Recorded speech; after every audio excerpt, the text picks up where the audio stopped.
kerjisim Sasiliwangi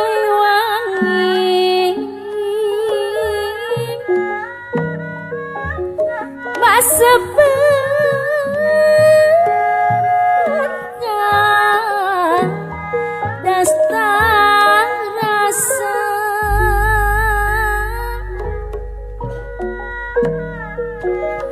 Amit mipin Kem susuci In the 4th century, on the western lands of Java, a powerful kingdom begins to rise, Tarumanagara, one of the earliest known kingdoms in what is now West Java. Its presence is not a legend, but carved in stone through ancient inscriptions marking power, authority, and belief. This is where recorded history begins, clear, visible, and undeniable. But every rise carries the shadow of an eventual fall.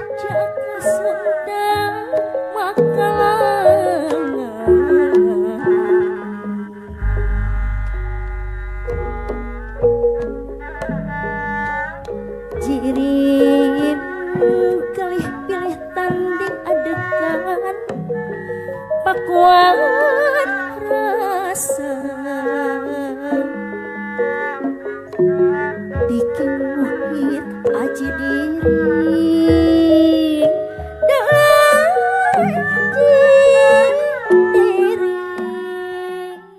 In the 5th century, in the western lands of Java, a kingdom stands at its peak, Tarumanagara, and at the center of its power, one ruler leaves a lasting mark, King Purnawarman, a name recorded not in legend, but in stone, through inscriptions found in places like Tsiarutiun and Tugu. His presence is still felt today. Ruling around the early to mid-5th century, Purnawarman was not just a king, but a builder, a strategist, and a symbol of authority. He ordered the construction of canals, redirecting rivers, controlling water, supporting agriculture, and strengthening trade.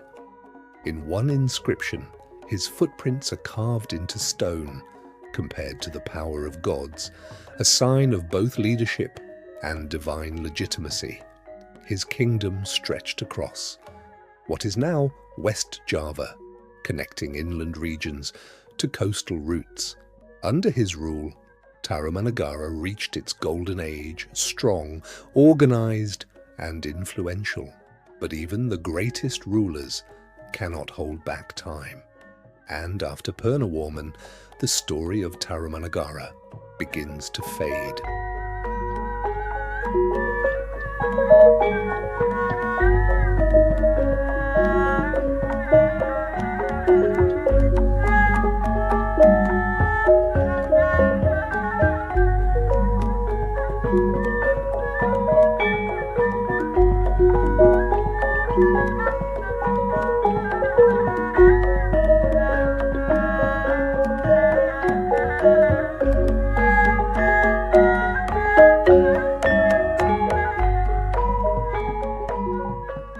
By the 7th century, in the western lands of Java, something begins to change. The once powerful kingdom of Tarumanagara slowly fades from history. After the era of kings like Purnawarman, no strong rulers are clearly recorded. No names rise to replace his legacy, no new inscriptions appear to continue the story. In regions like the river plains of West Java and areas once connected to its power, silence takes over. Historians believe this was not a sudden collapse, but a gradual decline, power weakening, influence shrinking, authority fragmenting. Some theories suggest internal struggles or shifting trade routes may have played a role.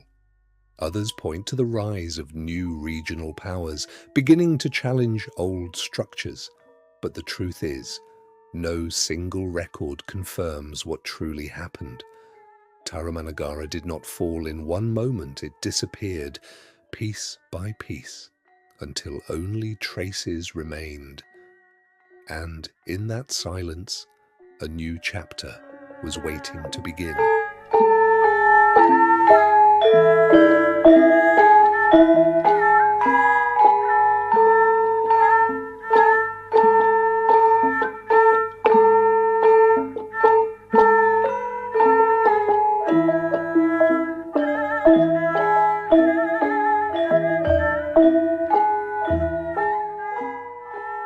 Between the 7th and 8th centuries, in the western lands of Java, a shadow falls over history. After the decline of Tarumanagara, no clear kingdom rises to replace it. No major inscriptions continue the record. No powerful rulers are firmly named. The legacy of King Purnawarman fades into silence, and in regions across what is now West Java, from river valleys to forested highlands, power becomes fragmented. Local leaders may have existed, but their names were never preserved. No royal titles carved in stone, no monuments to mark their rule, only scattered communities, continuing life beyond the reach of written history. This period is often called a dark age, not because nothing happened, but because almost nothing was recorded. Trade may have continued, cultures continued to grow, and small powers likely rose and fell, unseen, unwritten. And within this silence, many possibilities emerge, stories that could have existed, but were never confirmed. Because sometimes, the absence of history creates the greatest mystery.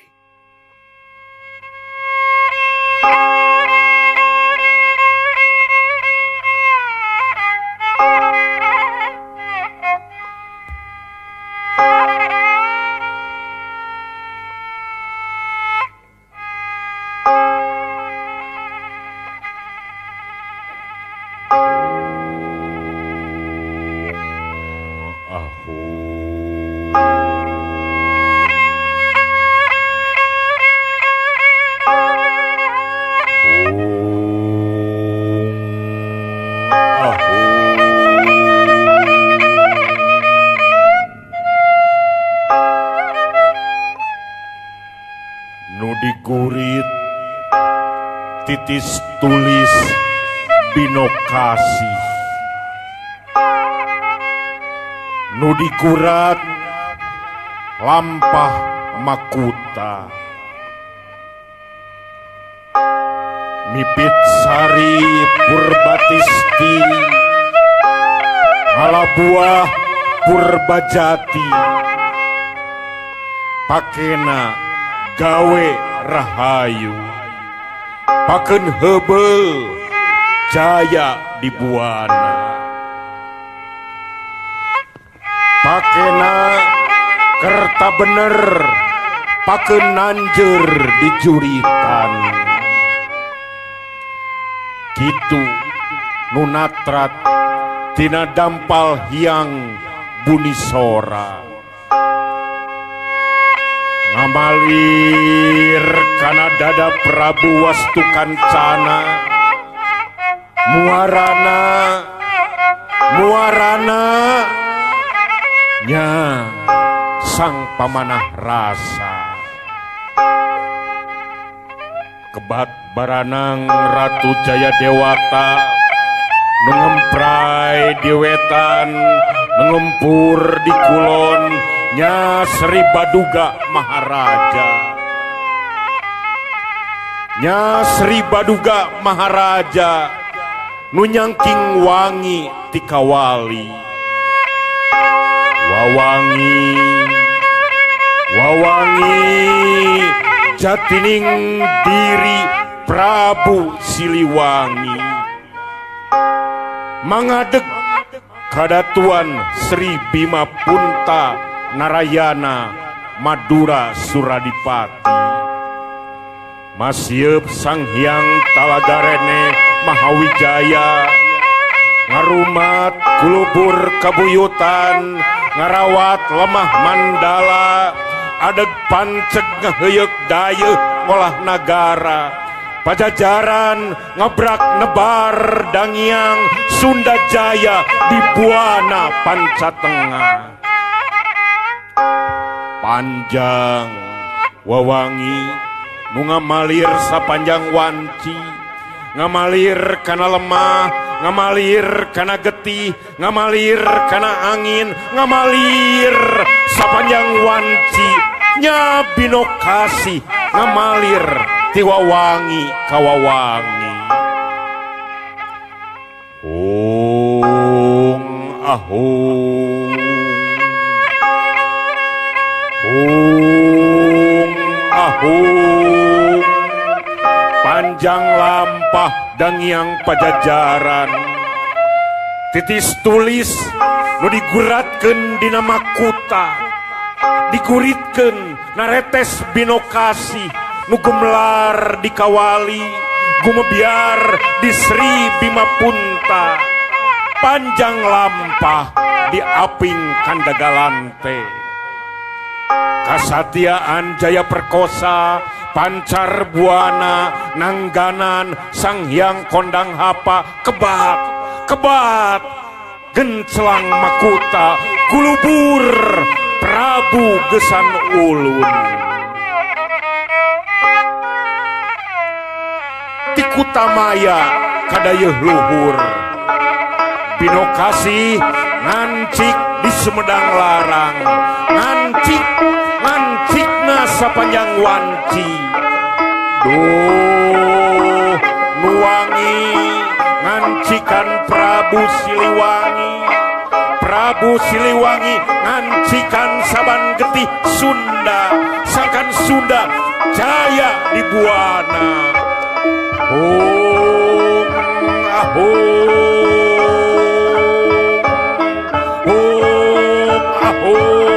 rap sumerap, binokasi uning asi, bray hibar pajajaran anyar, bray hibar pajajaran anyar.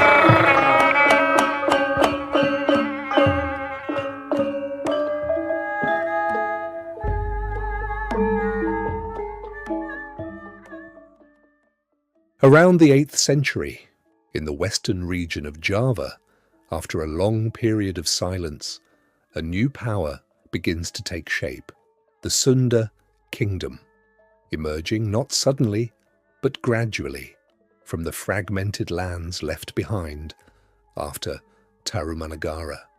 No single founder is clearly recorded, no exact year marks its beginning, but traces begin to appear in historical texts and later inscriptions mentioning the name Sunda as a recognized political entity. This kingdom is believed to have formed across fertile highlands and strategic river systems, connecting inland communities to coastal trade routes. Its early rulers remain largely unknown, their names lost to time, but their presence is undeniable because the structure they built endured for centuries. This was not just the rise of a kingdom, but the return of organized power in the land of Sunda.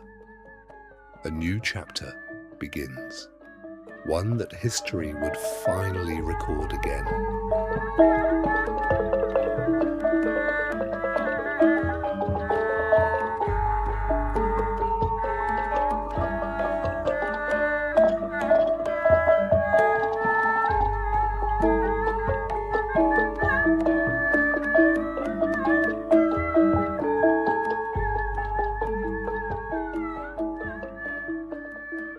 In the late 15th century, around the year 1482, in the highlands of West Java, the Sunda kingdom reaches its golden age. At the heart of its power stands a ruler whose name endures, Sri Baduga Maharaja, known in legend as Prabu Siliwangi, ruling from the capital, Pakuan Pajajaran, located in what is now Bogor, he transformed the kingdom into a center of strength and stability. His reign is remembered through inscriptions like Batu Tulis, which record his achievements. Under his rule, roads were improved, sacred sites were maintained, and the kingdom's defenses were strengthened. Trade flowed through the region, connecting inland communities to the northern coast of Java. Agriculture flourished, supported by careful management of land and water. This was a time of balance between power, culture, and belief. The people prospered, and the identity of Sunda grew stronger. But even in this golden age, change was already approaching. Because beyond the borders, new powers were rising, and the world was beginning to shift.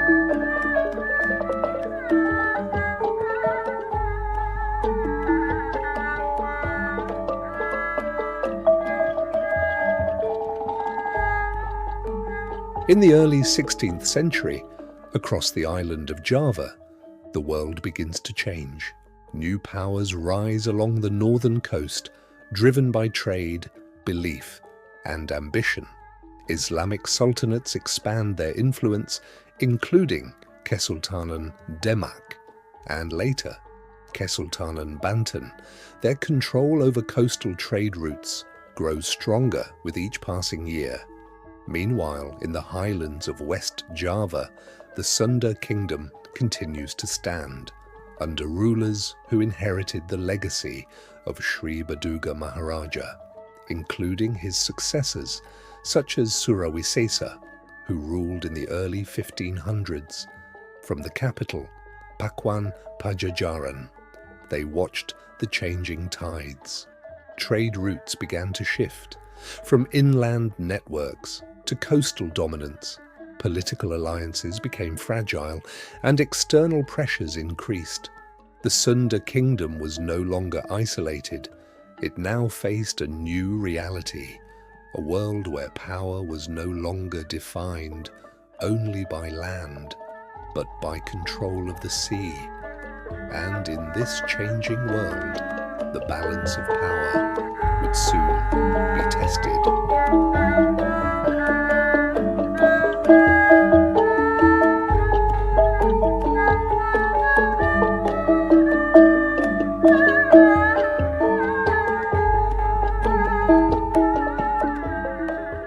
In the early 16th century, across the island of Java, the world begins to change. New powers rise along the northern coast, driven by trade, belief, and ambition. Islamic sultanates expand their influence, including Kesultanan Demak, and later Kesultanan Banten. Their control over coastal trade routes grows stronger with each passing year. Meanwhile, in the highlands of West Java, the Sunda kingdom continues to stand, under rulers who inherited the legacy of Sri Baduga Maharaja, including his successors such as Surawisesa, who ruled in the early 1500s.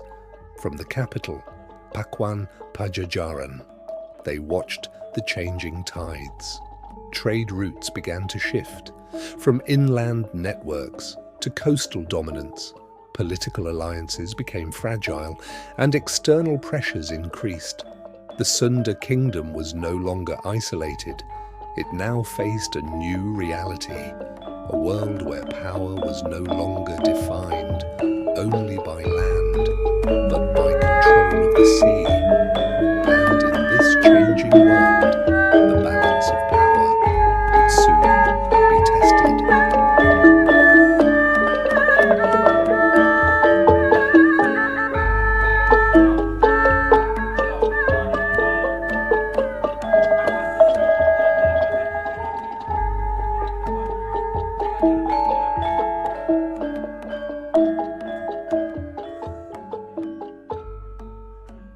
After the fall in 1579, when Pakuan Pajajaran was lost and the Sunda kingdom came to an end, history does not simply stop, it becomes harder to read.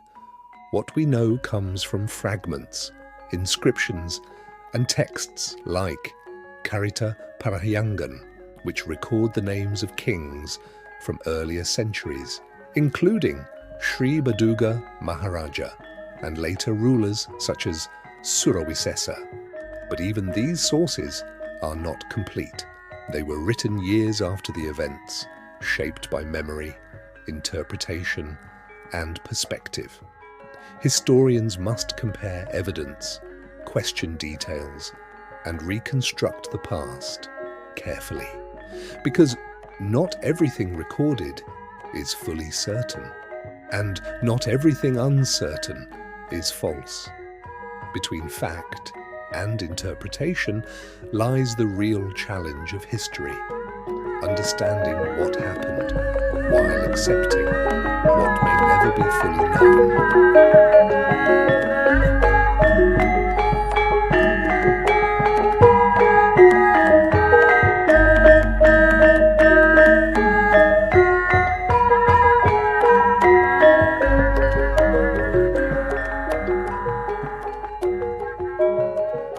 From the 4th century, in the western lands of Java, to the year 1579, the story of Sunda stretches across time.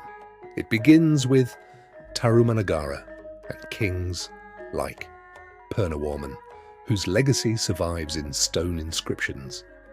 Then comes a silence.